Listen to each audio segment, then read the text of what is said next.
Hey there, this is Lynn. I am here. It is weigh-in Monday, and I'm here to go over my results and share all the things that happened this past week. I'm going to try to keep this short because I'm really tired. I had a very busy weekend. It was a good weekend, but it was so busy. Um, but I've just completed 69 weeks on the carnivore diet. Amazing. I can't believe it's been that long. I think, well, so today is the 23rd of September. So on the 29th will be officially 16 months that I've been on the carnivore diet, and it has been amazing, incredible. My mast cell activation syndrome is so much better, and I have a life now. And so we actually had a busy weekend, and I was able to participate. And that is something that I would not have been able to do even a year ago. Even though I was on the carnivore diet then, I was still really recovering and still, struggling a lot. And it was getting better. But man, I'm like now able to do things that there's no way I could have done before. And I'll go into that a little bit. But, anyways, I hope everyone's doing really great.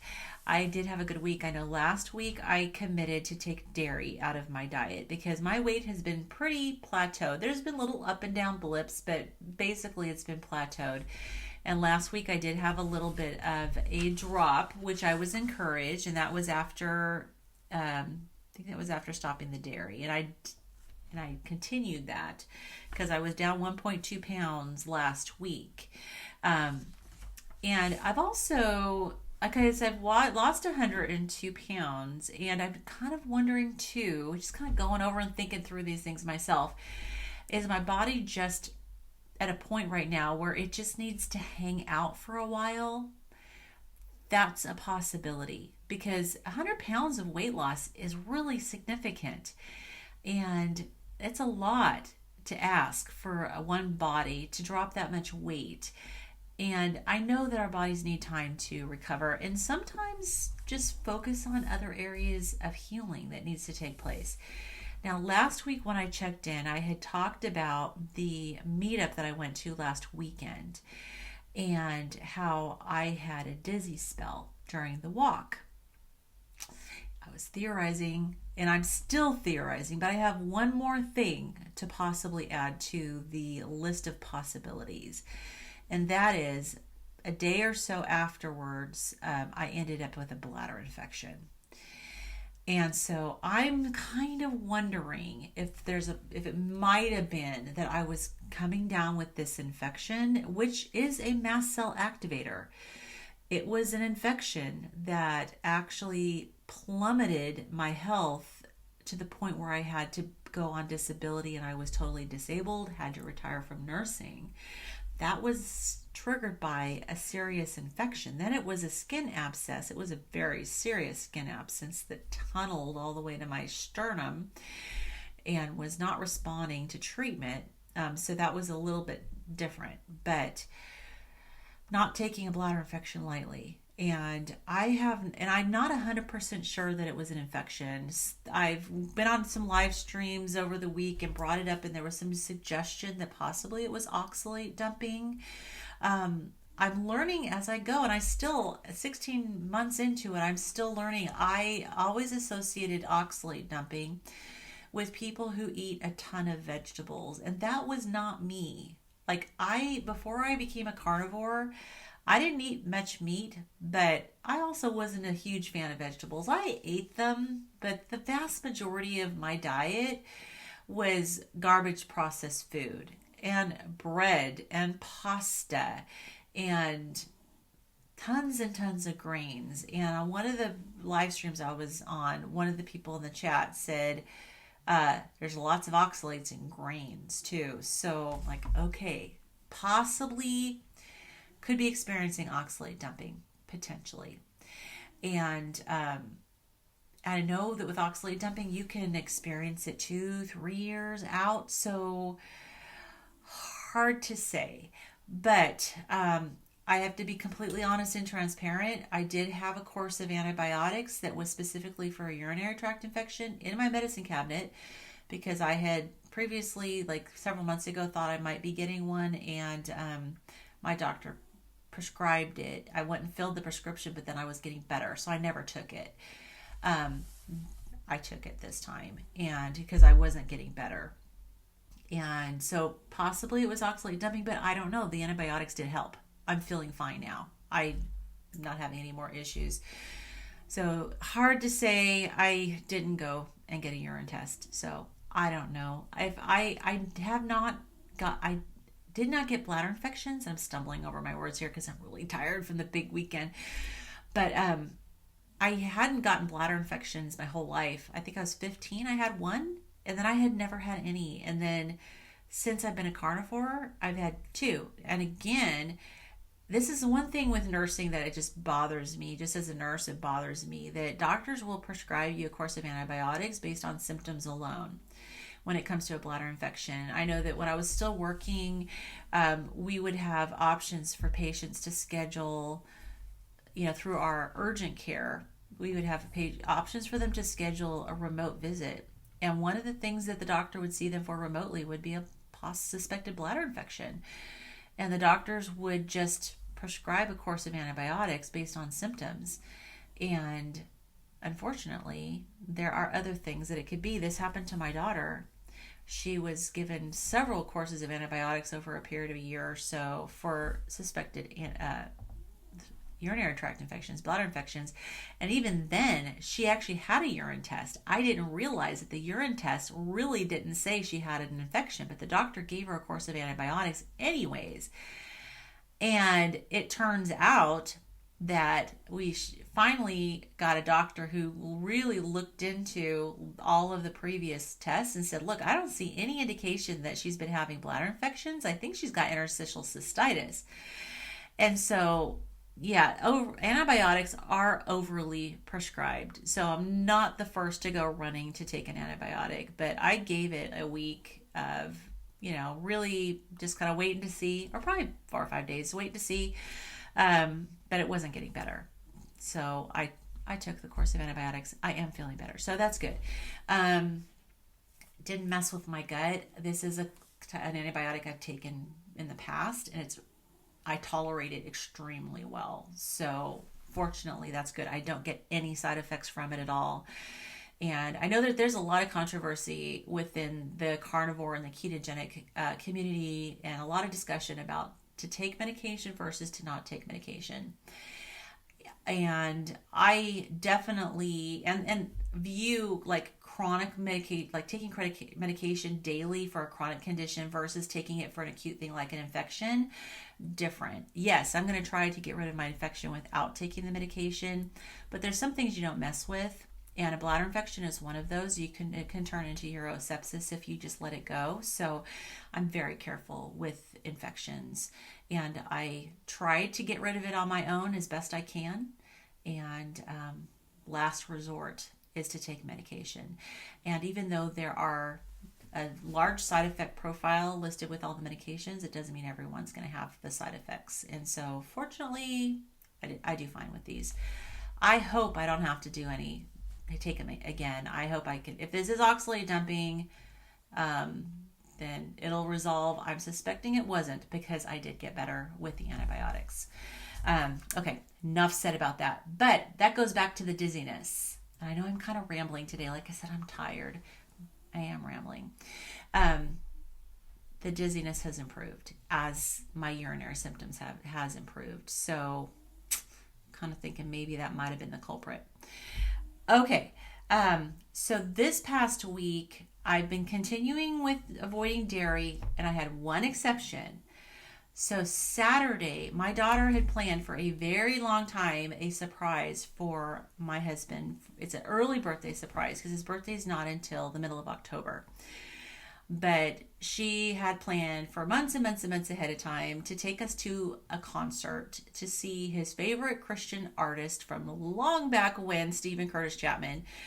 We have known about him and have all of his music from the 80s. I mean, if you're older and you know who he is, you'll know he's awesome. He's won so many Dove Awards. He is going to be the first gospel artist inducted into the Grand Ole Opry, which is happening in November. which is awesome. And I think he's like 62 years old now. He was a kid. He was such a baby when we started listening to him.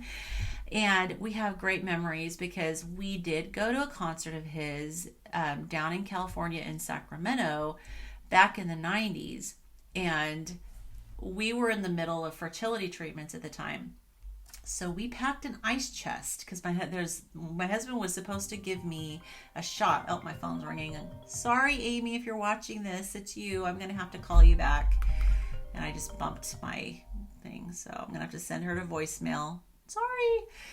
Anyways, we were in the middle of fertility treatments. Dave had to give me shots every night, and at a specific time. It's supposed to be every evening.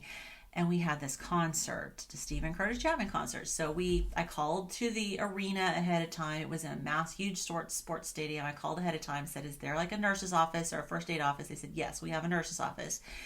And so they told me where it was. I packed an ice chest with my shot because it had to be kept cold and brought it to the concert.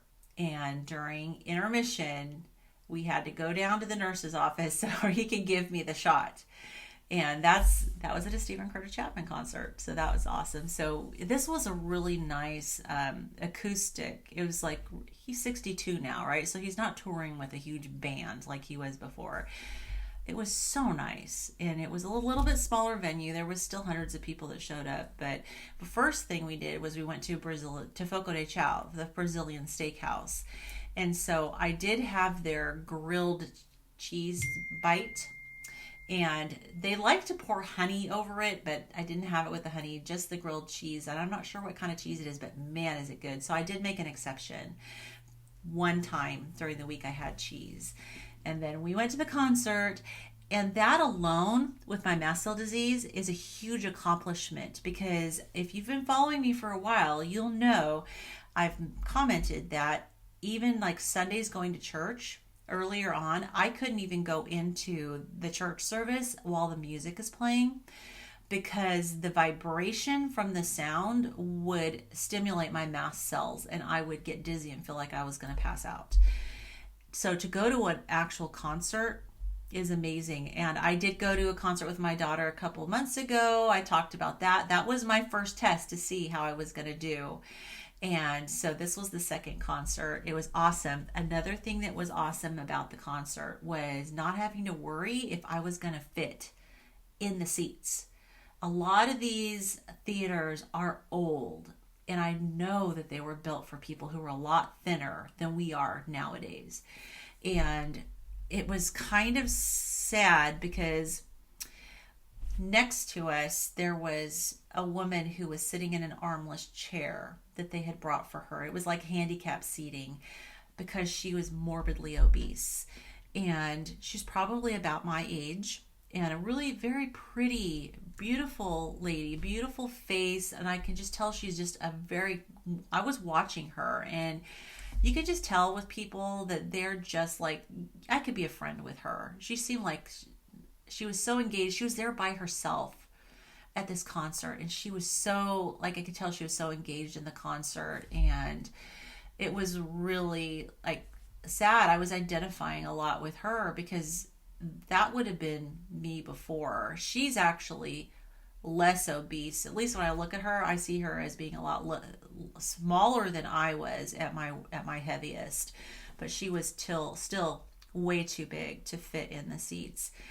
And so, obviously in the middle of a concert, I'm not going to walk up to her and say, yeah, I see that you don't fit in the seats. I have a solution for you. Man, I wish I could. I sure wish I could do stuff like that, but, I can't. And yeah, it makes me feel sad to have to walk away knowing that I could have a solution for her. And just socially, it's just so, it would not go over well to come up to someone and say that. And honestly, I don't know how I would have taken it if someone would have said that to me. I probably would have been mortified. So I don't know. What do you do? I guess I don't know what you do. Maybe strike up a conversation about something else and just say, hey, I happen to have a YouTube channel. I don't know. But the opportunity didn't arise. Another thing that I noticed too, and I'm just noticing these little things, Like there's always in concerts, and again, I'm rambling still. There's always a lineup for the women's restroom. So during intermission, my daughter and I went to the restroom, and we're standing in line to the restroom, and then we get in there, and um, I'm still in line inside, but there's the whole wall of mirrors, and I'm kind of just glanced over in the mirror and saw me and my daughter standing there in from the side, and I was like shocked because I didn't recognize myself. It's like and I know I'm not thin. I still have like 50 pounds to go, but compared to before, I'm like, oh my goodness, like I actually look like a normal sized person. And then, of course, after I saw that, I just kind of started surveying the crowd of women in there. And I'm like, I'm not the heaviest person here anymore, like by far. There were quite a few other women that were heavier than me. And those are just kind of weird, sad, but happy non-scale victories, because I'm sad for the people that are in there that are around me that are a lot heavier, because man, I completely relate, and I relate to them. I would dread going to concerts or going to the theater, musicals, whatever, if I didn't know the venue. And I would always plan ahead and try to get a seat at the very end of the row. Worst case scenario is that I could lean and spill over onto the aisle and not have to be wedged between two people and overflow. Kind of like in an airplane, right? You want an aisle seat if you're going to overflow. So, sorry, I should turn off my ringer. I keep getting messages. So busy. But anyways, yeah, so it's looking at the different women. They're even, in the sink area of the bathroom, washing their hands and walking in and out and everything. I was like, I'm thankful, because even though my weight has been stalled, and I guess there is a point to this, even though my weight has been stalled and there is a temptation to be discouraged, I'm not discouraged, because I'm so grateful when I can look around and see that I'm more of a normal size weight. It's not healthy normal, but it's in society, it's more normal. And I can't wait until I'm actually a healthy weight, like literally a healthy weight. I will get there. So I don't mind that I'm in a bit of a plateau right now. I'm so grateful that I am where I'm at. And I'm going to reach all those goals. I will get there. And I have the patience, and I'm going to do it. So, okay, so that's Saturday, Sunday, and I realized, I said, here I am. I'm not going to ramble and make it short. I can't do it. Apparently, I can't do it. I have to keep talking. Somebody stop me. No one's here to stop me, so oh well. Anyway, so Sunday we went to Dave's cousin and her husband, who live up in British Columbia, just across the border from us. So it's only like an hour and a half to get to the border. It's not a long drive. Anyways, they're Seventh-day Adventists. She's a vegetarian. He's a vegan. And they know that we're carnivores. They bought an organic whole chicken and made us a chicken. And it was actually him that made the chicken, because she was nervous, because I think I don't know if she's ever eaten meat. I'm not sure. But he, growing up, had, and he's the vegan. We had a chicken made by a vegan yesterday, and it was amazing. It was so good. It was juicy. The white part was really just so juicy, and she only used salt and pepper, but it was very flavorful. The broth that it was so good. I'm so impressed. It's like I thank them so much, because I know that couldn't be easy, because they don't eat any meat, and I think that she kind of has meat aversion. I don't think she even wants to touch the meat, and so we were pretty thankful that they did that. That was really, really great. And she saw me at my worst, and so she's been watching the progress that I've been making. She's always astounded, and she asked me a lot of questions, and I tried my best to answer the questions, and she is very openly telling me she's having so much trouble wrapping her mind around how eating this way could make a difference.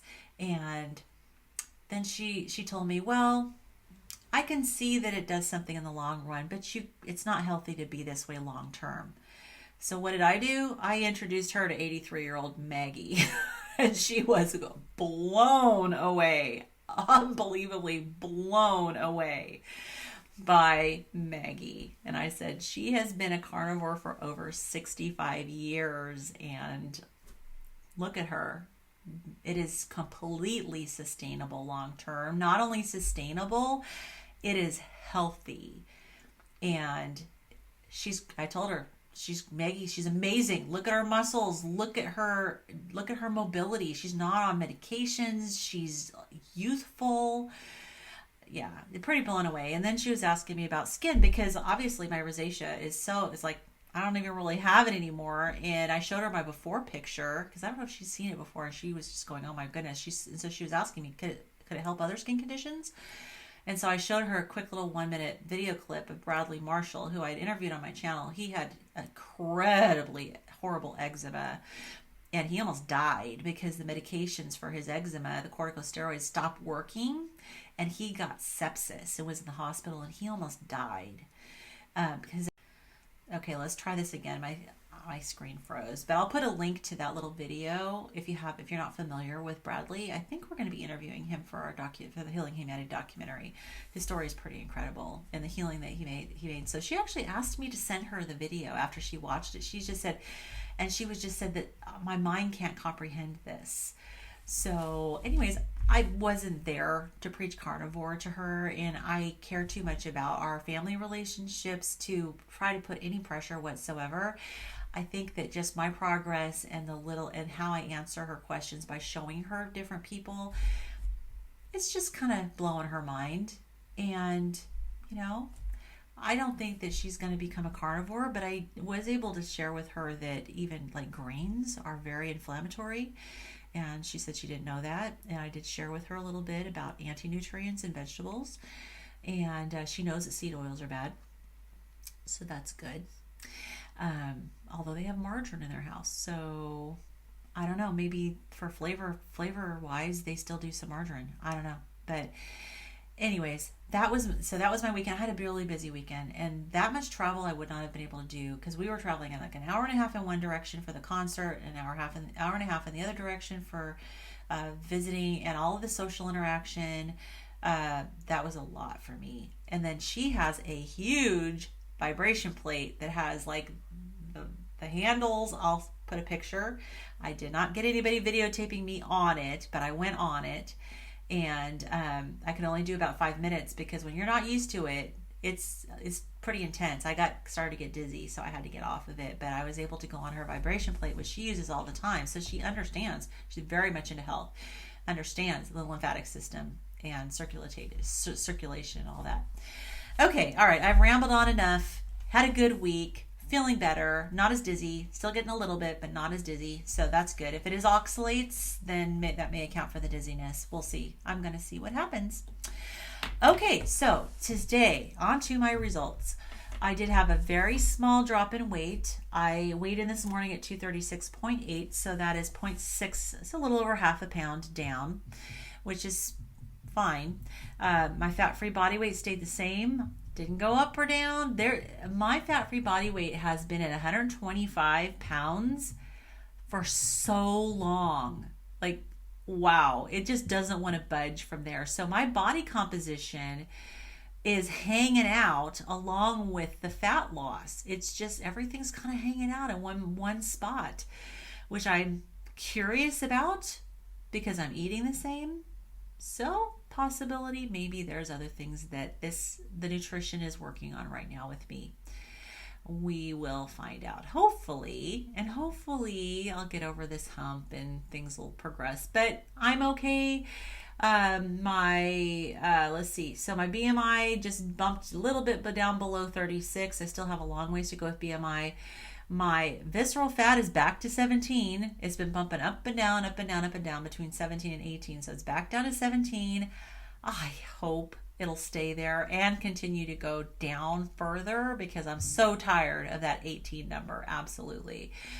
Okay, my muscle mass has also been bumping up and down by 0.2. Last week it was up 0.2. Now it's back down 0.2. So everything in my numbers is telling me that my body is kind of just hanging out. It's having little fluctuations, but it's just kind of hanging out. So that's okay. So I had a little bit of a loss of muscle by 0.2. And so that means for this week, I've gained about 0.2 of fluid, and that balances that out to make that 0 change in my fat-free body weight. Everything has to add up to, when I factor in my muscle and the bone and the fluid and or other tissues, it has to add up and equal whatever change I've seen in my fat-free body weight. So this week I saw 0 change, and so I know I came down by 0.2 in muscle. My bone stayed the same, so I had to come up by 0.2 in the fluids in order to make that 0 change. I hope that makes sense.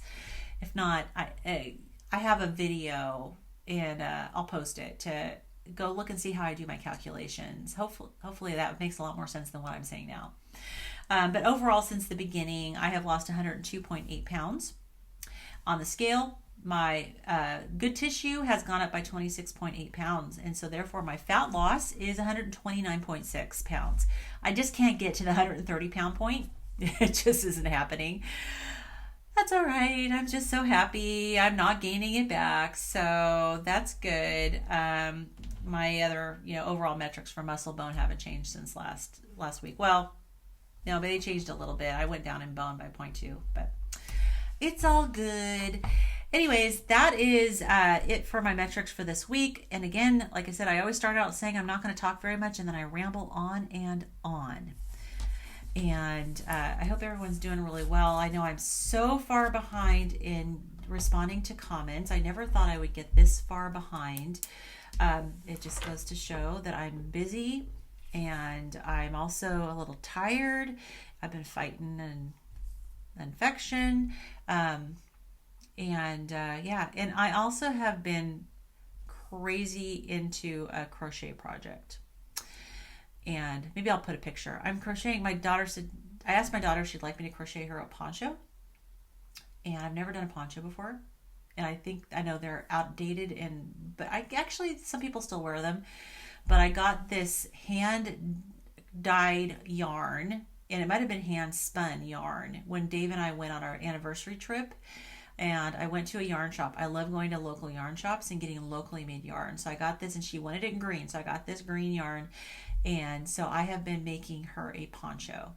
And so I'll put a picture and show you where I'm at. I'm about 2/3 done. So it looks like a really short poncho right now, but it's going to be, you'll get a sense for the pattern. It's going to be a normal size adult poncho when I'm done. Alrighty, that's it for today. I hope you're having a wonderful, wonderful week, and I will see you in the next video. Bye-bye.